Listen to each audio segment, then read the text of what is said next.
بسم الله الرحمن الرحيم. الحمد لله والصلاة والسلام على رسول الله وعلى آله وصحبه ومن والاه.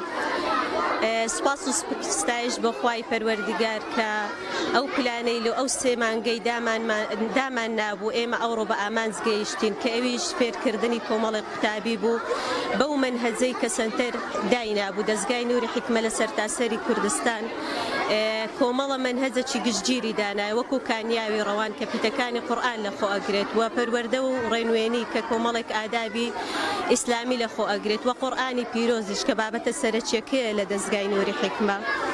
ئێمە بە بەشداری 220 قوتابی و 17 مامۆستا و 4 سەرپەرشت ئەمڕۆ خولەکەمان بە کۆتا گەیاند. سوپاس و ستایش بە خوای پەروەردگار کە ئێمەی سەرقاڵ کردووە بەوە. طبعا ئێم لێرەوە ئەمەوێ دەستخۆشی خۆم بۆ مامۆستا بەڕێزەکان بکەم کە بەحەقەت جێی دەستخۆشی بوون کە لە ماوەی 3 مانگ بێ مقابل بێ ئەوەی کە مەسلحەتێکی دنیاییان تێدا بیت و بڕە پارەیەکی وەربگرن خۆبەخشانە هاتوون و دەرسیان بە قوتابیەکانیان گۆتیتەوە. وەلایەنێکی دیش کە ئەو دەستە خێریانەیە کە هاوکارمان بوون کە ویان کردووە ئێمە هەبین و بوەستین یارمەتی ئەو دەستگایاندایە. بەناوی خوای بەخشندەی میهرەبان سپاسی هەمولایەکەکەم سپاسی جەنابیشتانەکەین. بێگومان گرنگی ئەو خولانە لەوەدا لەو سەردەمەی کەوە میدیاکان بە تەواوەتی ژیانی زۆربەی مرۆڤەکانیان داگیر کردیا.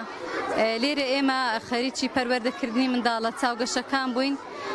یەکێک لە بابەتەکانمان پەروەردە و ڕێنوێنی بوو کە زۆربەی بابەتەکانی تایبەت بەو تەمەنەی لە خۆ گرتە بوو. طبعا منداڵە چاوگەشەکان لە ڕۆژگاری ئەو ڕۆدا ئەگەر مامۆستایەکیان نەبی میدیاکان ئەکەنە مامۆستای خۆیان. لە ڕێگەی کەناڵی پێم حەز دەکەم بە مناڵەکان نەوجانان بڵێم بێنە دەستگای نووری حیکمە و فێرە ئاداب و گەلێک ڕەوشت و قورئان و گەلێک شتی دیکە بن. بەڕاستی گەلێک باشترن نەک لە کۆڵان دابنیشیت و بەبێ هیچ وڵایی زۆر باشتر بوو لە پشتەکانی دیکەکە لێرانە لەگەڵ ئەو هاوڕێیانە لەگەڵ مامۆستاکان لە قورئان بەسەرم بردووە کە زۆر خۆش بوو فێرە قورئان بووم و ئێستانەکە نیوت هەندێک جزئەشم لە بەردا سوورەتی قارعە ئێستاش بێ هەڵەش دەتوانم بیخوێنمەوە. بەڕاستی هاوینێکی زۆر خۆشم لەگەڵ بەسەر برد زۆر ڕام لێ بوون. من بوو مەخڵی بردان چونکە لەبەر ئەوەی حەزم کرد هەتا هەر مامۆستانە بمێنەوە. ئێستانەکەش کورتێک لە ژیانی پێغەمبەرش فێرەتە بەناوی خوای بەخشندە و میهرەبان. من ئەمڕۆ لەسەر ژیاننامەی پێغەمبەر محەممەد صلی الله علیه وسلم بەسەکەم.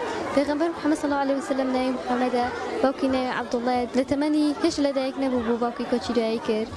لە تەمەنی 6 ساڵیدا دایکیشی کۆچی دوایی کرد. لەلایەن دوو خاتوونی بەڕێزەوە شیری پێدراوە، خاتو سبەیە و خاتو عەلیمە.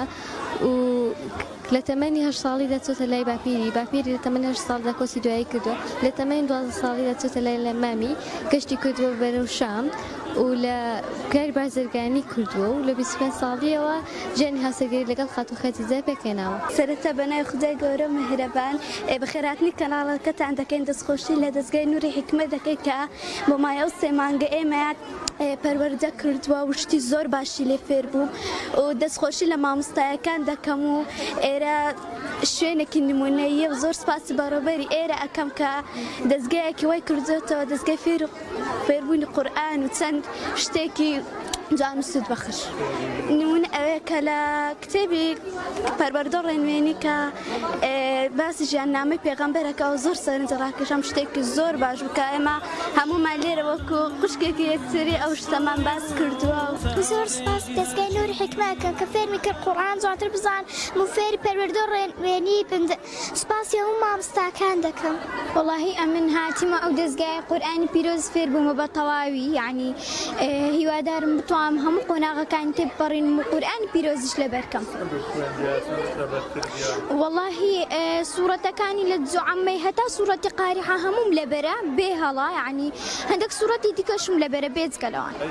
وەڵاهی پشوی هاوین ببینە سەر بەوەی کە قورئانی پیرۆز لەبەر بکەین یان قورئانی پیرۆز بخوێنین سوودی بۆ ئێمە زیاترە نەک لە کۆڵانەکان بین بۆ ئەمە سوودی زیاترە قورئان پیرۆز بخوێنین و ڕەوشت و ڕەفتارەکانی پێغەمبەری عەزیز صلی الله علیه وسلم دووبارە بکەینەوە.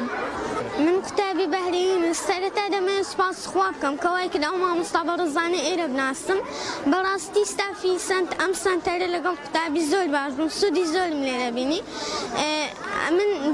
من دەمە بە هەموو قوتابیان بڵێم کە بمێنەوە بۆ خۆڵی زستانەش چونکە زەرەر ناکەن دەستخۆشیم بۆ مامۆستاکان بە هیوای بەردەوام